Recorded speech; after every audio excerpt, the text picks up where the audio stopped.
Hello and welcome back to the Inner Game podcast. I am Vishal Khandelwal and today we are diving into a really thought-provoking topic inspired by Nassim Taleb's book Fooled by Randomness. We are going to explore how we perceive risk and reality, and let me tell you, it's not always as straightforward as we think. Let me start with an analogy that Taleb uses in his book.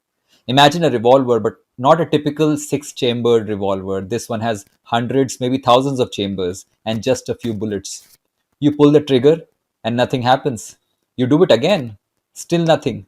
You keep doing this, and after a while, you start thinking, well, maybe there's no bullet at all. But that's where the danger lies. In life, just because something bad has not happened yet does not mean it won't. It's a false sense of security, and I've seen it happen all too often in the stock market. People think it's been going well for so long, what could possibly go wrong? But then, when we least expect it, reality hits hard. It's a powerful reminder that just because a risk is rare, it does not mean it is non existent. Let me now talk about risks we face in our daily lives and as investors. Unlike the clear danger in a game of Russian roulette where you put a gun with six chambers and just one bullet to your head and are promised a lot of money if you survive the first shot, real life risks are often hidden. They are often lurking out of sight. Take the example of investing. The market has been good for us for years, and it's easy to forget the potential for a downturn. Or consider our health.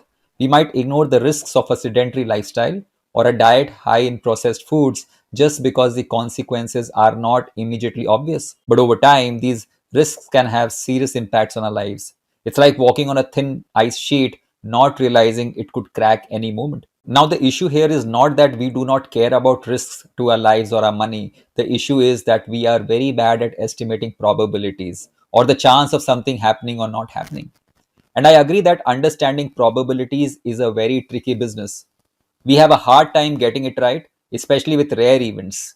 We tend to worry too much about things that are very unlikely, like being struck by a lightning or a plane crashing.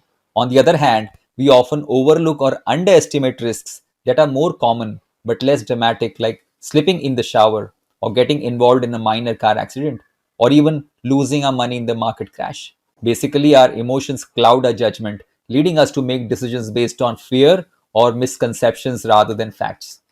Anyways, another interesting point about this idea of risk and reality is that of illusion of control. Many of us think we have more control over events than we actually do. Let's say you've been successful in the stock market. It's tempting to think that it's all due to your investment intelligence or skill. But what about the role of luck? What about the role of market trends or global events? This illusion of control can lead to overconfidence and ultimately lead to you making risky decisions. It's not just in finance, this happens in many areas of our lives, from health to career choices as well. The question is, how do we recognize and overcome this illusion of control?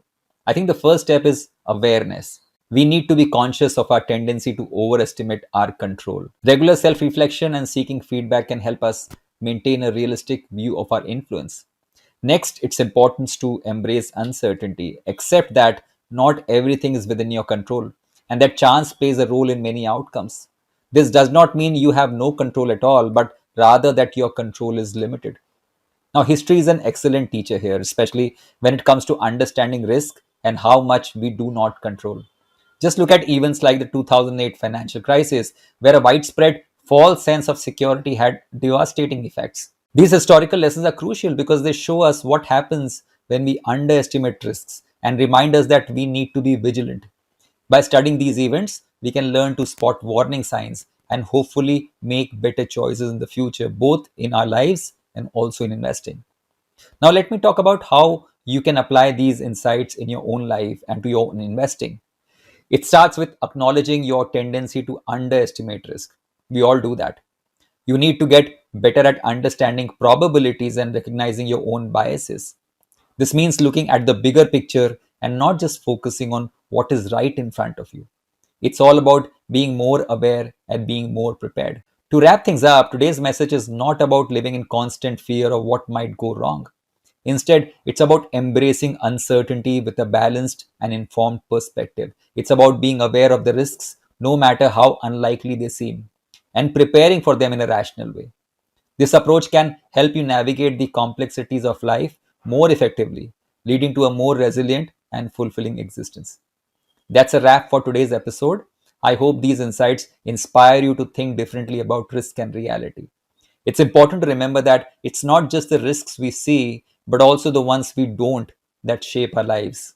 Until next time, keep challenging your assumptions and stay engaged with the inner game. Thank you for listening.